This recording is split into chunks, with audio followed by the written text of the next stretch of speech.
আজকে সারাদিন শুধুমাত্র এই মাঠের খাবার খেয়ে কাটাবো।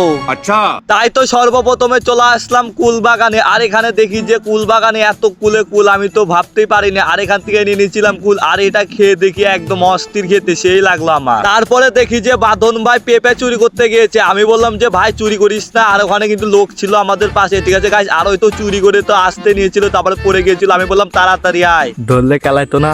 तो मैं 50 তারপরে ডিক্কিতে পেঁপে রেখে চলে আসছিলাম কলা বাগানে। আর এখান থেকে লাফ দিয়ে কলা ছিঁড়তে গিয়ে তো আমার তো অবস্থা খারাপ হয়ে গেছিল, ঠিক আছে গাইস। তারপরে কাঁচা কলাটাই খেয়ে নিলাম। আর এটা খেতে আমার কষ্ট লাগলো। তারপরে চলে আসলাম কুশাল বাগানে। আর কুশাল বাগানে দেখি যে অনেক কুশাল ছিল। তারপরে আমি রিস্ক নিয়ে চলে গেলাম কুশাল আনতে। আর তুলতে গিয়ে তো আমার জীবন শেষ হয়েছিল। তারপর চলে আসলাম আমি ফাঁকা জায়গায়। আর এই কুশালটা খাই আমার শরীরে জোশ এসে গেল। তারপরে পেঁপে নিয়ে চলে আসলাম বাড়িতে। আর বাড়িতে এসে পেঁপে টেপে কেটে তো দেখি যে একদম অস্থির হয়েছে। তারপরে এটাই খেয়ে নিলাম। আর নেক্সট ভিডিও দেখার জন্য চ্যানেলটিকে সাবস্ক্রাইব করো। Tata bye bye.